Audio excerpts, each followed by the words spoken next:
All right, on today's episode, what we want to do is start to unpack this financial planning process. If it has ever felt like the process of financial planning or meeting with a financial advisor has been in this sort of black box, and you can only get so much information, or there's a lot of really scripted marketing, salesy related information that you see on the website, sometimes that's not really helpful. And so, what we're going to do is kick off a series today on building wealthy habits where we're going to kind of like crack open that black box and talk about each step of the onboarding process as you begin to work with a financial advisor, or for many of our listeners, potentially interview and change relationships with a new financial advisor. And what does that process look like? So today, Jeremiah and I are going to start from the very beginning. If any of our listeners were sitting there just even thinking about like, where do I even start? How do I quote unquote shop for a new financial advisor? Yeah. Well, I even had people come in for their first meeting and they were saying, I was a little nervous to sit down.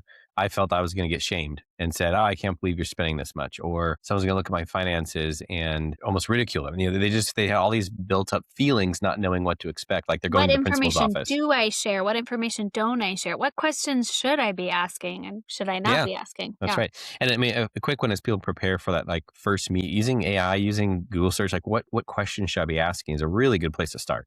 Because more than just them evaluating you, which is like some people feel like that, but you're evaluating who you want in your life to come alongside you, to support you, to be a part of your future. And things like, are they a fiduciary? Things like how they get paid. Like we'll talk more about that today, but those are great questions to ask. But a lot of people have this concern about that first meeting.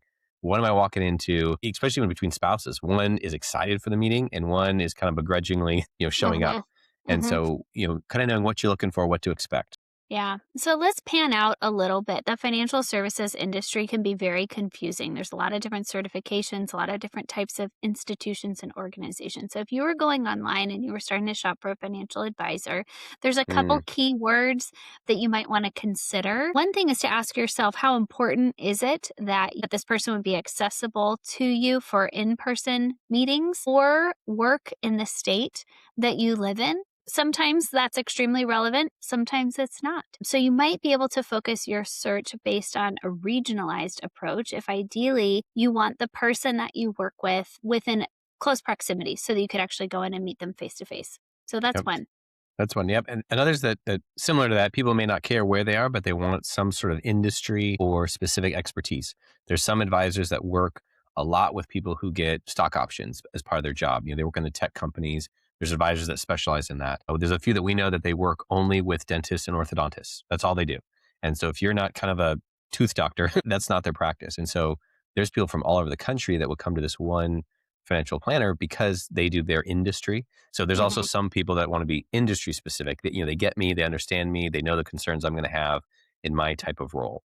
And then the third question you'll want to consider is what type of services are you looking for? There are some people that simply want someone to invest an account for them, one account or more account. They are only looking for an investment management relationship. There are other people that want a more holistic approach to their financial planning process. So they want someone to strategize with them or consider retirement planning, tax planning, business income maximization, legal structuring, estate planning, right? There's a whole nother list of different services that can still come under the umbrella of financial advice. And so if you're really clear, or rather the more clear that you are on what the primary services are that you're looking for, that will help narrow your search as well. So locale, niche, or specific topic or industry potentially that you're looking for, and then what type of services do you really need or desire from this financial advisor relationship? Yep.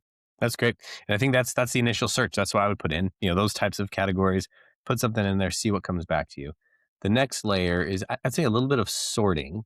So you kind of, what you Mhm. want, some of your key things is sorting kind of how they're structured. So a word I'm just going to throw out is just called fiduciary. There's a lot of people in the financial space in these industries that they get paid on commissions.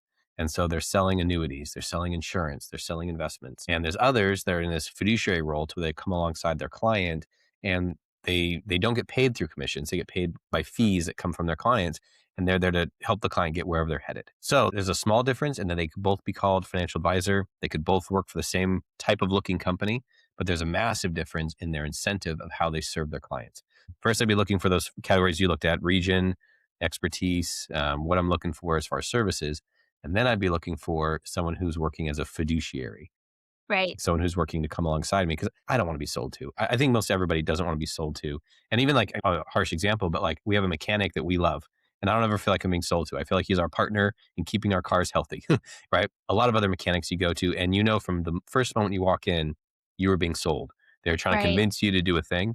And there's a huge difference in that experience. And from an institutional structure, right? If you're kind of confused at like, well, what's the difference between having investment management through my bank, or what if I work with like a broker dealer, which would be maybe like a JP Morgan or a Merrill Lynch, some of those really large brokerage houses, right? That you can look at. So there's those options versus another structure, which is called a registered investment advisory firm.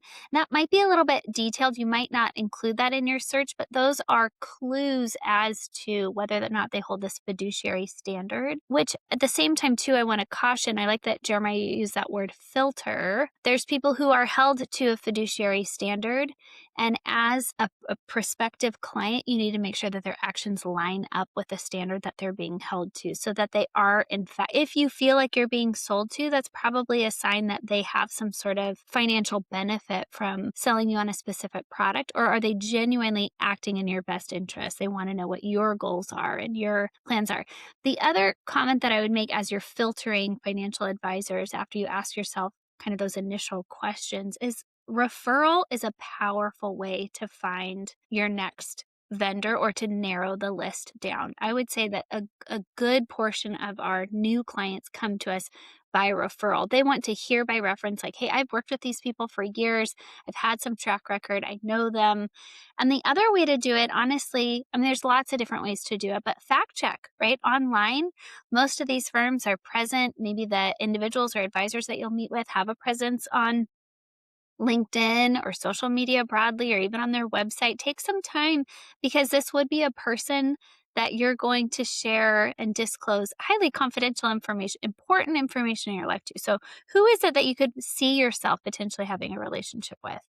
Yep, that's great. I love that trust aspect, and people asking around, right? There's some vulnerability in allowing your friends to one know that you want an advisor, but two to share if they're excited about theirs. To say, oh, I work with this person, they are wonderful, or yeah, I have some people, but I haven't talked to them in a year. I don't even know what they're doing, but I have somebody, right? That's a very different referral of what Yeah. you're getting. But so you've done a little bit of research, you found some people, you've talked to some friends, and now you either reach out to them, you give them a call, or you go on their website. For most people, you're going to get some sort of a discovery, introductory, some sort of a connection with that firm. And they're probably Hmm. going to ask you some initial information. Are you employed? Are you retired? And so I think be prepared. This next phase, you need to share a little bit of information to give them some context, who you are, Hmm. what you're about.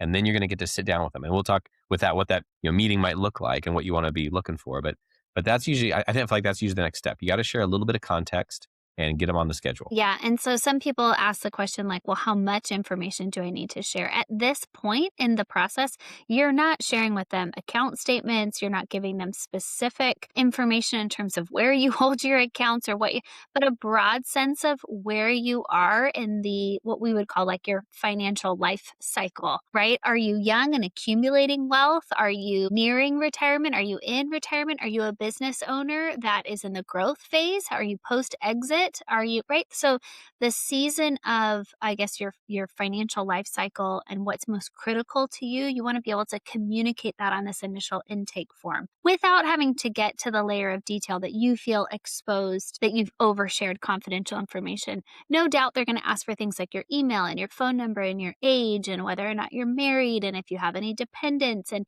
it's because from the advisory side, all of that helps us consider whether or not we are a good resource to that potential prospect. So, yeah, I like how you said you need to be prepared to give a little bit of information. So, Yeah, it's the big ballparks. Like our intake form is just check boxes. Are you between this level and this level of income? Are you in between this level and this level of assets? It doesn't mean that one's a right or wrong answer. It just gives the context of kind of where they're at. Are they married? All those things. The other thing I think to think about is I would not go with just one.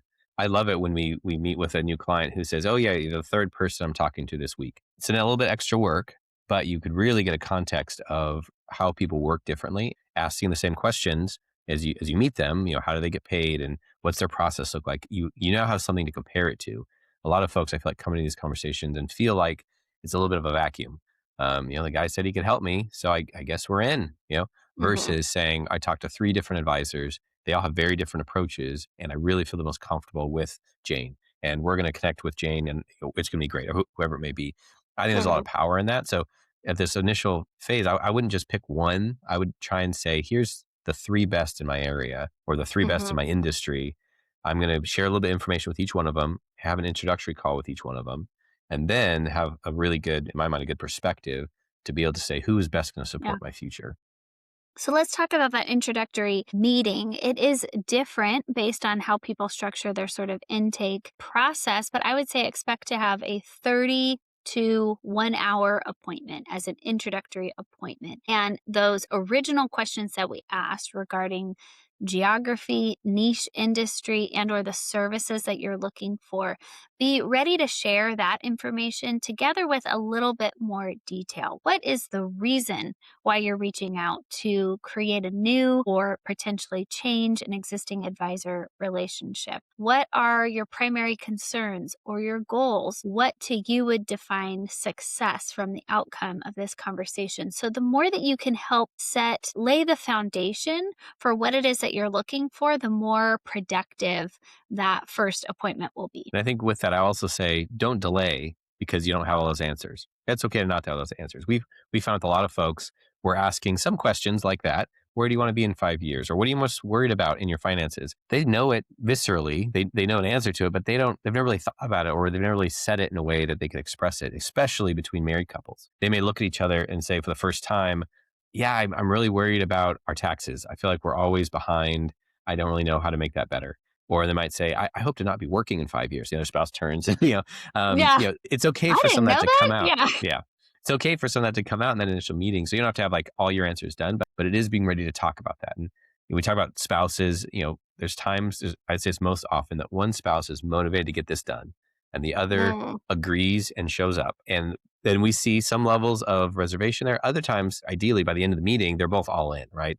They both are just, the information's coming out, the concerns, the hopes and the dreams, all that's just coming out of both of them as they're talking together. It doesn't always happen like that, but I think being ready to talk about those things, but not feeling like it's a performance or a test. It's really trying to build a relationship and being ready to talk about some of these bigger topics. I mean, candidly, at the end of the meeting, if you feel like you were just at the dentist's office, or you just feel like, oh, that was the worst 20 minutes of my life, I don't know how to do it again.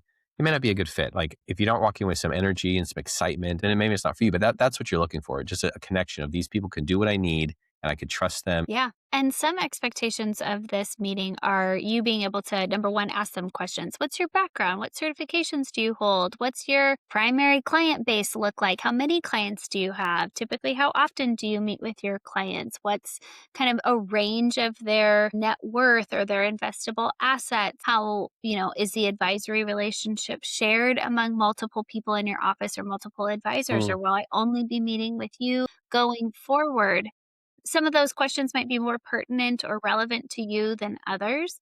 But I think by coming off the bat and saying, hey, these are kind of the services that I'm looking for, can you talk to me a little bit about your approach to each one of those services? And then kind of vetting their responses, not only by how familiar do you feel, how easy is the conversation?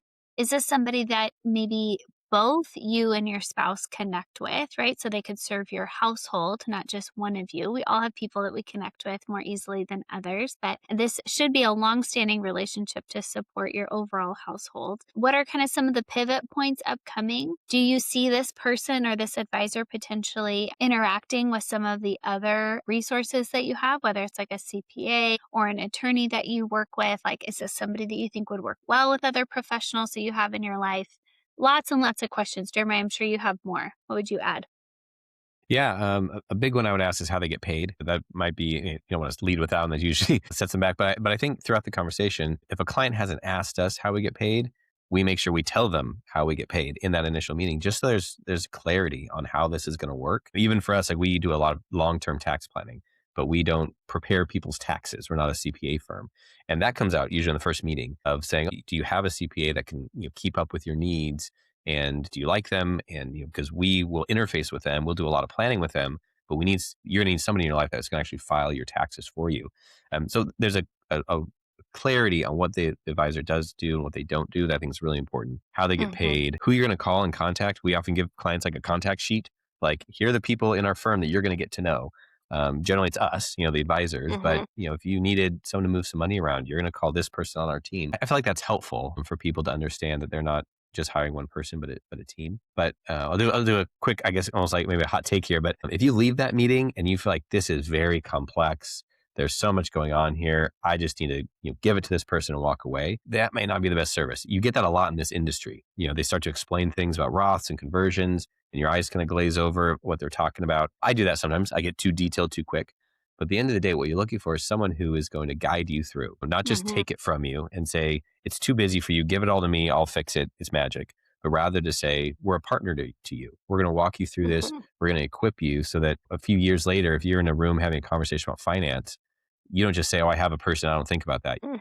Mhm. Not that everyone's like that, but I think that's a huge way to feel like this is so complex versus I can do this. This team can Mhm. support me and I can do this.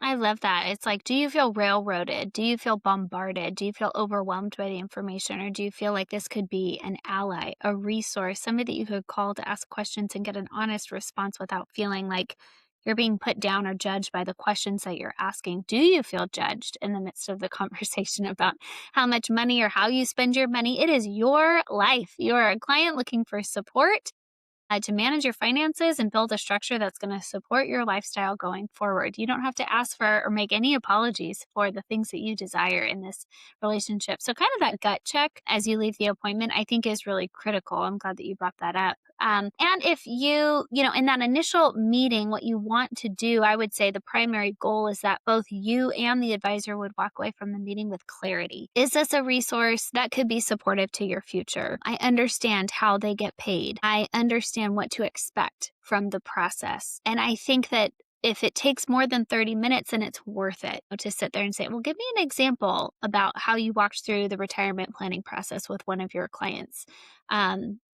What visibility will I have on my finances and my investments? How often would I hear from your office or from you as my advisor? So I think both setting expectations, but kind of hearing about like what's standard operating procedure for them so that you can hear how they service their existing clients. Yeah.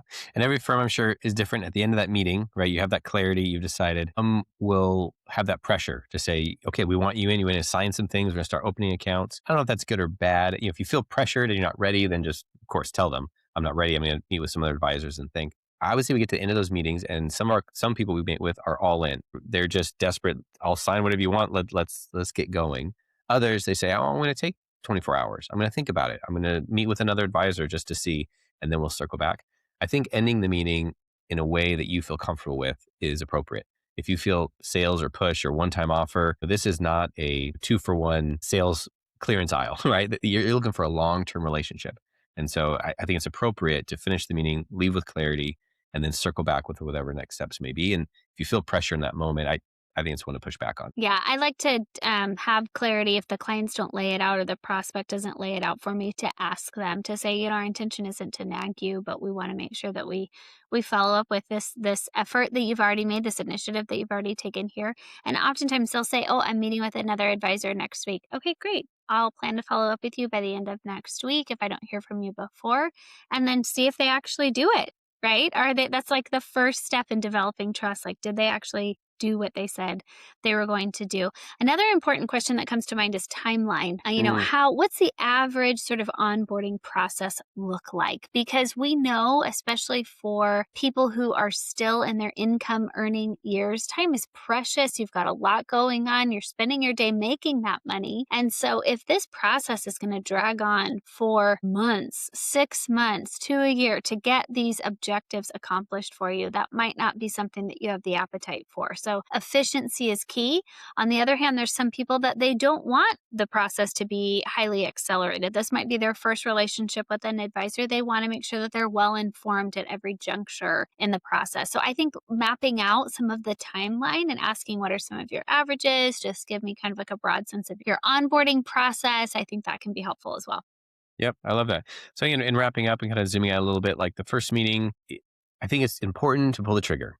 Don't wait. If you feel you need help, get out there, find some advisors, do some research, have some of these meetings. And even if you met with three and said, it's not for me, it's not the right timing, great. What good experience to have that, to understand what those meetings look like. And in the future, maybe you'll find the right person. Absolutely. Well, I hope our listeners will tune back in for the next episode. We're going to continue to talk about this process and kind of walk you through again, kind of open up the black box and talk about what the onboarding process looks like when you start working with a new financial advisor. So thanks to all of our listeners, and we hope this was helpful. We have a few more things to let you know about before we go. Podcast reviews really help us to serve more people and get this information into the hands of the people who need it.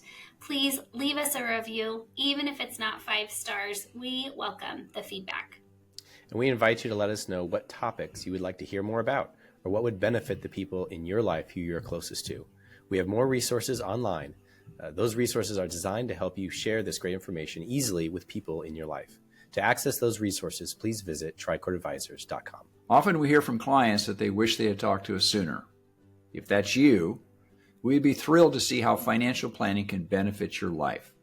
Email us at contact@trichordadvisors.com or simply click on the link in the show notes. We love creating content that's useful, resourceful, and maybe even a little entertaining.